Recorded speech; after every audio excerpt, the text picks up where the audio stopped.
बहुत समय पहले पर्वतों से घिरे एक राज्य में अर्जुनपुर नाम का कस्बा था। वहां के लोग अक्सर कहा करते थे, जिसके भाग्य में होगा वही पाएगा। उसी कस्बे में एक लड़का रहता था, ईशान। उसके पिता बढ़ई थे और माँ सिलाई करती थीं। घर की हालत सामान्य थी, लेकिन ईशान का सपना असामान्य था। वह राज्य का सर्वश्रेष्ठ धनुर्धर बनना चाहता था। समस्या ये थी कि उसके हाथ थोड़े कांपते थे। जब भी वह तीर चलाता, निशाना थोड़ा चूक जाता।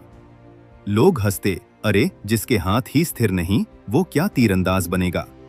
कुछ तो यह भी कहते, किस्मत में नहीं है बेटा, मान ले। एक दिन राज्य में घोषणा हुई। राजा वीरेंद्र सिंह ने ऐलान किया कि आगामी पूर्णिमा पर राजमहल में प्रतियोगिता होगी। जो सबसे सटीक निशाना लगाएगा, उसे राजकीय सेना में स्थान मिलेगा। पूरा कस्बा उत्साहित था, ईशान भी। लेकिन उसके दोस्त रवि ने कहा, तू क्यों समय बर्बाद कर रहा है? तेरे हाथ तो कांपते हैं। उस रात ईशान सो नहीं पाया। वह छत पर बैठा आसमान देखता रहा। उसने मन में तय किया, अगर मेरी कमजोरी मेरी किस्मत है, तो मैं अपनी जिद से उसे बदल दूंगा। अगले दिन से उसने अभ्यास शुरू कर दिया। सुबह सूरज निकलने से पहले उठता, पहाड़ों की ठंडी हवा में खड़ा होकर तीर चलाता। पहले 100 में से केवल 10 निशाने सही लगते।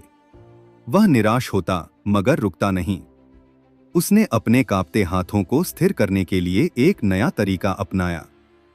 हर दिन नदी के किनारे बैठकर वह पत्थर को हथेली पर रखकर संतुलन बनाता।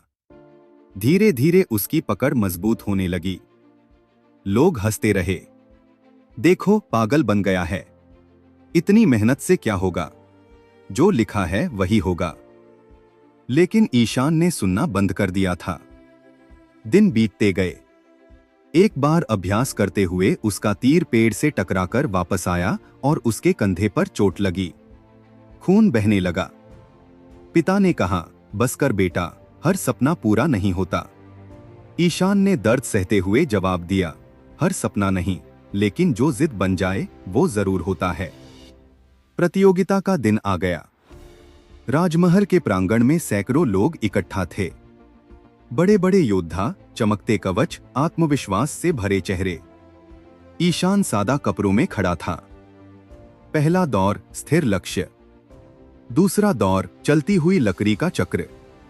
ईशान ने दोनों पार कर लिए। अब अंतिम दौर था, हवा में उछाले गए छोटे से धातु के छल्ले के बीच से तीर निकालना। भीड़ शांत हो गई। हवा तेज चल रही थी। ईशान के हाथ हल्के कांपे। एक पल के लिए उसे लोगों की आवाजें याद आईं, नहीं होगा। फिर उसे अपने महीनों का अभ्यास याद आया। नदी किनारे बिताए घंटे, चोट का दर्द, ठंडी सुबहें।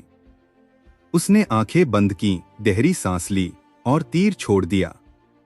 तीर हवा को चीरता हुआ गया और छल्ले के बिल्कुल बीच से निकल गया। कुछ क्षण सन्नाटा रहा। फिर पूरा प्रांगण तालियों से गूंज उठा।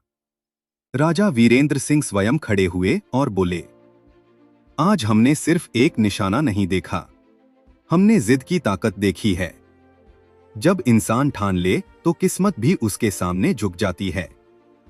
ईशान की आंखों में आंसू थे। यह जीत केवल प्रतियोगिता की नहीं थी, यह जीत उन सभी तानों, शंकाओं और डर पर थी। वर्षों बाद जब वह सेना का प्रमुख धनुर्धर बना, तो उससे पूछा गया, आपकी सफलता का रहस्य क्या है? वह मुस्कुराया और बोला, मेरे हाथ कभी कभी आज भी कांपते हैं। फर्क बस इतना है कि अब मेरा विश्वास नहीं कांपता। और यही सच है। किस्मत पत्थर की लकीर नहीं होती, वह मिट्टी की तरह है। आप जितनी दृढ़ता से उसे आकार देंगे, वह उतनी ही ढलती जाएगी। अगर लोग आपको कमजोर कहें, तो उसे अपनी ताकत बनाने की जिद रखो।